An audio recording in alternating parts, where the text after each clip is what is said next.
I think for me, making a change to want to stop drinking alcohol was for my family. It was for me ultimately, but just, how I was being viewed. And I just was like, I want to change this because I've heard things about myself. Maybe I wasn't portraying myself in the best light, even though I thought I was. And for me, I love the way that alcohol made me feel. So it was just a feeling of just being free and, just not really caring, just being in a moment, enjoying a moment, and not being able to have so much pressure with it. But I think when I realized that I had the ability to lose my family, my kids, the way that my kids would probably view me, even though I didn't think that they viewed me that way, or anybody else viewed me that way, I had to realize that people had an experience of me when I was drinking that wasn't a productive experience of me. And even though I thought it was a productive experience, I had to realize that people that did experience me came back and gave me some hard truths about myself. And then I realized that as good as I thought I was doing, as good as I thought I was feeling, I was doing myself more harm. So I was like, you know what, I'm cool on it. And I'm not even gonna lie to you, I still love the way that alcohol would probably make me feel. I mean, sometimes I do feel like I want to have a drink from time to time.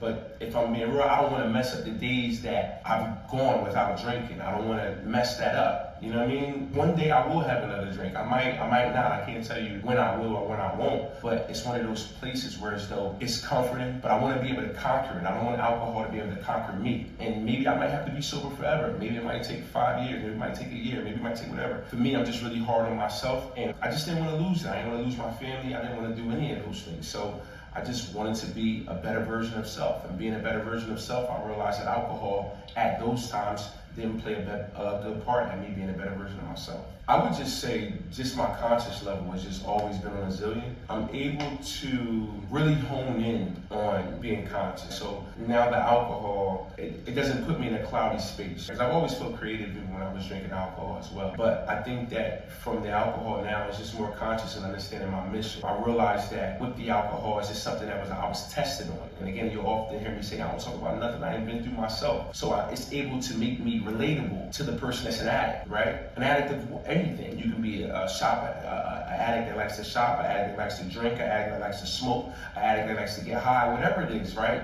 The point is this: when you have an addictive personality, you realize that 9 times out of 10 you're going to deal with. And dealing with addiction with any kind of substance, now I'm just more relatable to people, right? Because I'm just like, yo, I've been there. And again, it's just a different substance, but it's still the same thing. It's still the same feel. It's still the same high. It's still the same. All of those things go on when you're an addict, right? And for me, I'm a person, not saying I had to go through any kind of programs to be able to get clean or sober, should I say. I just made it up in my mind that I wanted to do that. And that's every person being strong. The fact is they just feel like they can't. It should be too much pain, too much things to go through to be able to get there. Or it might take too long, or I might slip, or I might fall, or I might this. And that's what I'm saying with people when they're in their own way, right? Being in your own way, you have to realize you're going to make mistakes. But if you're not willing to make the mistakes or look at your shortcomings, then how can you go further? You can't, because you won't even start. You won't ever start because you're scared. So you're in your own way. So if you're in your own way, then how can you ever move forward? You can't. And then to be honest with you, I know it sounds crazy because I don't do excuses, but it's a you problem. It just is. Why don't you want it? You say you do, but you don't. If you do, you would do it. People say, oh, I can't, it's just too hard.